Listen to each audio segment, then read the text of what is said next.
అన్న Ambajipeta marriage band మాత్రం మూత మోగిపోయింది. సుహాస్ గారు మళ్ళీ బ్లాక్ బస్టర్ కొట్టేశారని చెప్పుకోవచ్చు. హిట్లు పడ్డాయి. ఇప్పుడు బ్లాక్ బస్టర్ పడ్డదన్న. సినిమా మాత్రం నెక్స్ట్ లెవెల్ ఉంది. సుహాస్ గారి పర్ఫార్మెన్స్ మాత్రం పీక్స్లో ఉంటుంది. హీరోయిన్ కెమిస్ట్రీ అసలు అంటే ఓయో రూమ్లో లవర్స్ ఎలా చేస్తారో దానికి మించి కటింగ్ షాప్లో చేస్తున్నారన్న. అది మాత్రం చాలా క్రియేటివ్గా అనిపించింది. అండ్ హీరో వాళ్ళ సిస్టర్ తోటి ఉన్న బాండ్ కానీ చాలా బాగుంది అన్న. రొమాన్స్ బాగుందంటున్నా అన్న. రొమాన్స్ బాగుందంటున్నా. పోలిక్ అంటే ఓయో అన్న లవర్స్ ఏడుకోతారు, ఓయోకి వెళ్తారు. వాళ్ళ ఊర్లో ఓయో లేదు కాబట్టి కటింగ్ షాప్లో వాళ్ళిద్దరు రొమాన్స్ చేస్తానంటున్నా. చూసినా మితి మీరలేదు, కొంచెం తక్కువైందని అంటున్నా.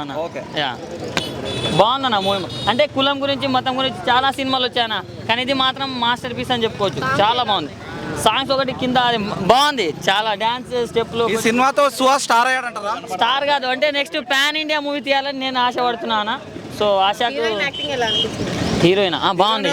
హీరోయిన్ శివాని నాగరం యాక్టింగ్ ఎలా ఉంది? ఆమె శివాని అంటే పర్లేదన్న. అంటే నిజం చెప్తున్నా అంటే హీరోయినే కొంచెం మైనస్ అనిపించింది నాకు. ఇంకా ఫిదా ఫేమ్ శరణ్య గారి యాక్టింగ్ ఎలా ఉంది? శరణ్య ఫిదా ఫేమ్ ఆమె వాము అన్న. ఇదిగో హీరో కాదు, హీరోయిన్ కాదు, విలన్ కాదన్న. ఇద్దరు అందరికంటే పీక్స్లో యాక్టింగ్ చేసింది ఆమెనే. సుహాస్ వాళ్ళ అక్క చాలా అసలు నెక్స్ట్ లెవెల్ పర్ఫార్మెన్స్ ఇచ్చింది అన్న. ఫైట్స్ న్యాచురల్గా ఉంటాయి. ఒక పోలీస్ స్టేషన్లో ఒక హై ఇచ్చే మూమెంట్ ఉంటుంది. దానికోసం తప్పకుండా చూడాలి సినిమా మాత్రం. 5కి 4.5 ఇవ్వచ్చు. మొత్తానికి సుహాస్కి ఇంకో హిట్ పడింది. హిట్ కాదన్న, బ్లాక్ బస్టర్ వద్దని చెప్పు. Thank you, love you, good night అన్న.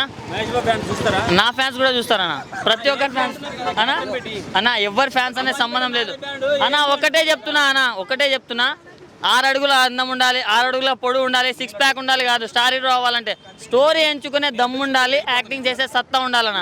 అది సుహాస్లో ఉన్నాయి కాబట్టి వన్ ఆఫ్ ద స్టార్స్ అని చెప్పుకోవచ్చు. Thank you, love you.